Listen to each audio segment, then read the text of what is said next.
Anupama serial में जानिए आगे क्या होगा। सबसे पहले हमारे चैनल सीरियल ज्ञान में तो सब्सक्राइब करना ना भूलें। आज के एपिसोड की शुरुआत में अनुपमा अन्नू की रसोई का दरवाजा खोलती है। दरवाजा खोलते ही अनुपमा को सभी पुराने दिनों की याद आने लगती है। कैसे वह और प्रेम और जानकी बहन सभी लोग इसमें काम किया करते थे। वह हंसते नाचते गाते दिन बीत रहे थे। तभी वहाँ तोशु आता है। वह मन ही मन तोशु सोचता है कि कहीं इन्हें पता ना चल जाए कि मैंने अन्नू की रसोई का सारा सामान बेच दिया है। तोशु अंदर आकर पूछता है कि मम्मी आप यहाँ क्या कर रही हैं? यहाँ कुछ भी नहीं बचा है, चलिए ना। अनुपमा पूछती है यहाँ कभी कोई आया ही नहीं क्या? कितने दिनों से यहाँ कोई आया नहीं और क्यों नहीं आया? तोशु बताता है कि मम्मी सबको लगता है कि यह जगह मनहूस है। अनुपमा कहती है मनहूस, पागल हो गए हो क्या? लोग अरे आईने अग्नि में जलकर कुछ भी मनहूस नहीं होता, पवित्र हो जाता है और इस जगह से ज़्यादा शुभ व पवित्र जगह और कोई हो ही नहीं सकती। मेरा आत्मविश्वास मुझे यहाँ वापस मिला था, मेरा पहचान मुझे यहाँ वापस मिली थी। तो दोस्तों यहाँ पर यह ट्विस्ट मेकर्स के द्वारा दिखाया जाएगा कि अनुपमा अपनी अन्नू की रसोई को दोबारा शुरू करेगी। वह अन्नू की रसोई को शुरू ही नहीं करेगी बल्कि अन्नू की रसोई अनुपमा व और भी महिलाओं के कमाने खाने का जरिया बनेगा। क्योंकि वैसे भी मुंबई में अनुपमा के पास कोई काम यानी कि पैसे कमाने के लिए कोई काम नहीं है। वह अभी भी सभी के घरों में खाना बनाने का ही काम करती है। इसीलिए अनुपमा अन्नू की रसोई को दोबारा से शुरू करेगी। वह अहमदाबाद के साथ ही कुछ ही दिनों में मुंबई में भी अन्नू की रसोई की ब्रांच खोलेगी, जो कि अनुपमा के साथ साथ अनुज, राही व प्रेम का भी सपना था। और इस बार अनुपमा बिल्कुल भी असफल नहीं होगी। वह अन्नू की रसोई को बहुत अच्छे से चलाती हुई दिखाई जाएगी। इस तरह से अनुपमा को अपनी इनकम का सोर्स मिल जाएगा। फाइनल जीतने के बाद जब डांस रानीज की टीम वापस मुंबई जाएगी तब डांस रानीज की टीम अनुपमा की अन्नू की रसोई में हाथ बटाती नजर आएगी। इधर अनुपमा कहती है इस जगह से सभी के परिवार पलते थे, मैंने भी अपना परिवार यहीं पे इसी से पाला है, यहीं इसी जगह से पाला है, तो यह जगह मनहूस कैसे हो सकती है? खैर तू यह छोड़, तू नहीं समझेगा और ना ही कोई समझेगा। जा जा जा यहाँ से तोशु, तू जा। तोशु मन ही मन सोचता है मम्मी ने सामान के बारे में पूछा तो कह दूंगा चोरी हो गया, और वह वहां से चले जाता है। अनुपमा की कानों में वसुंधरा कोठारी की आवाज बार बार गूंज रही होती है। अनुपमा कोने में बैठकर फूट फूट कर रो रही होती है। अनुपमा के को वनराज के साथ बिताए पल, पाखी के स्कूल की बेइज्जती, वनराज के द्वारा अनुपमा के साथ की गई सभी बदतमीजियां, अपनी शादी की 25वीं सालगिरह पर काव्या व वनराज का दिया हुआ धोखा, वनराज के साथ तलाक, वनराज का घर से उसे बाहर निकालना, अपनी डांस एकेडमी का खोलना, अनुज का अनुपमा से दोबारा मिलना, अनुज के साथ शादी व उसके साथ बिताए पल व उसके साथ बिजनेस का प्लान, फिर अनुज से भी अलग होना, आगे अमेरिका में अपने संघर्ष के दिन, अमेरिका में कुकिंग कंपटीशन के जीतने के बाद हुई बेइज्जती, अनुज से फिर से मिलना व अन्नू की रसोई का खोलना, फिर अनुज का उसे हमेशा के लिए छोड़कर चले जाना, राही का उससे अन्नू की रसोई को छीनकर राही की रसोई बनाना व लास्ट में अन्नू की रसोई का जलकर खाक हो जाना, और कोठारी हाउस में होली मनाना व कोठारी हाउस से अनुपमा को बेइज्जती करके निकाल देना। सब कुछ अनुपमा को सिलसिलेवार ढंग से याद आता है, या यूँ कहें तो अनुपमा का रिपीट टेलीकास्ट होता है। वह फूट फूट कर रोती है। अनुपमा को अपनी मुंबई की भी जर्नी सिलसिलेवार ढंग से याद आती है कि कैसे डांस रानीज की टीम बनी व कैसे लोग यहाँ तक फाइनल में पहुंची। राही का एक बार फिर से सभी सेमीफाइनल में मिलना, अनुपमा की टीम का फिर से एक बार डिस्क्वालीफाई हो जाना। अनुपमा बहुत फूट फूट कर रोती है। वह सभी दिन को याद कहती, वह कहती है सिर्फ आप ही मेरे साथ हैं अनुज, हमेशा आप ही मेरे साथ होते हैं। मैं बार बार फेल हो जाती हूँ कपाड़िया जी, मैं बार बार फेल हो जाती हूँ कपाड़िया जी, मेरी कोशिश कमी बन जाती है। क्यों क्यों? अनुपमा बहुत रोती है। अनुज की आवाज़ तभी आती है। अनुपमा कहती जानती हूँ आप क्या कहेंगे, यही कहेंगे ना अन्नू, सपने पूरे हों या ना हों, सपने देखना मत छोड़ना, मेहनत के पेड़ को फल लगे ना लगे, मेहनत करना मत छोड़ना, कोशिश कामयाब हो ना हो, अन्नू कोशिश करना मत छोड़ना, क्योंकि एक दिन कामयाबी ज़रूर मिलेगी। हारते वो लोग हैं जो हार मान लेते हैं, जो हार नहीं मानते वही जीत जाते हैं। जीतोगी तो तुम ही अनु। अनुपमा अपने आप से कहती है आपकी अनु हार नहीं मानेगी, नहीं मानेगी। तो दोस्तों यहाँ से यही ट्विस्ट दिखाया जाएगा जो कि मैंने अपने पहले की सारी वीडियोज़ में भी बताया है कि अनुपमा का फिनाले जीतने के बाद एक नया सफ़र शुरू होगा। वह पहले वाली अनुपमा की तरह बेबली करके राही के पीछे बिल्कुल भी नहीं भागेगी, और जैसे ही अनुपमा राही के पीछे भागना बंद कर देगी, राही या यूँ कहें अड़ियल व बेवकूफ़ राही को धीरे धीरे अकल आनी शुरू हो जाएगी, और इस तरह से अनुपमा व राही का पैचअप होगा।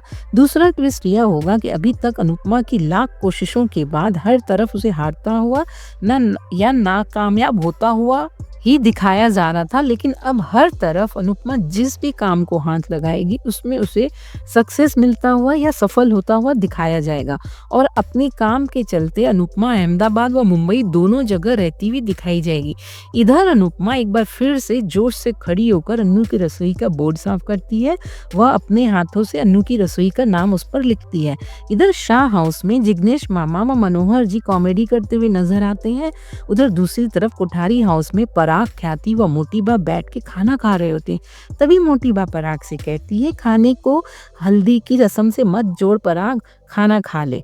इधर शाह हाउस में अंश व प्रार्थना की हल्दी की रस्म के लिए सब सजकर तैयार हो जाता है। यह सब देख अनुपमा कहती है दुल्हन हल्दी से नहीं माता पिता के प्यार से सजती है, निखरती है। मैं चाहे ही कितने ही प्यार से हल्दी क्यों ना लगा लूं प्रार्थना के चेहरे पर वह खुशी और वह रौनक नहीं आएगी जो उसके माता पिता के एक ही झलक से आ जाएगी। अनुपमा बोर्ड पर सब्र, शुक्र और सुकून लिखती है और सभी को खुशी से हल्दी के लिए बुलाती है। वह नाच गाना होता है, सभी लोग खुशी से डांस करते हैं। तभी लीला को याद आता है कि कोठारीस तो आए ही नहीं। लीला कहती क्या फायदा हुआ वहां जाने का, हाथ पैर जोड़ के उन लोगों को मनाने का, नहीं आना था तो वो नहीं आए। लीला कहती है अनुपमा टूटे हुए रिश्ते इतनी आसानी से नहीं जुड़ते।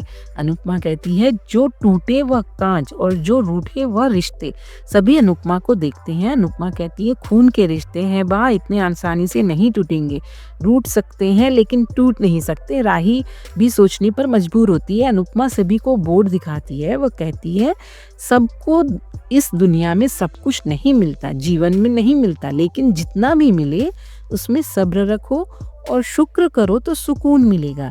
जो चाहो मांगो, पर लेकिन उसके मिलने तक जो है उसे कम मत समझो, क्योंकि जिंदगी आज में है कल में नहीं है। क्यों बा? और सभी खुश होते हैं। तोशु कहता है बिल्कुल सही कह रही है मम्मी, उधर कोठारी आए या ना आए हम तो एंजॉय कर लेते हैं अभी। अरे पिछली बार ये परिवार राजा की शादी हुई तो बहुत जल्दबाजी में हुई थी, तो उसमें एंजॉय नहीं कर पाए। और आर्यन व माही की शादी में कितने तमाशे हुए थे शादी से पहले। बाम रे बाम, अनुपमा को फिर से पुराने दिन याद आ जाते हैं। जिग्नेश मामा कहते हैं वो सब तो ठीक है, पर मुझे गुलाब के पकोड़े खाने हैं। सभी आश्चर्य से कहते हैं गुलाब वाले पकोड़े? लीला कहती है बस पकोड़े भी मिलेंगे, पहले रस्म शुरू करें। अनुपमा को अभी भी पराग के आने का इंतजार रहता है कि पराग जरूर आएगा।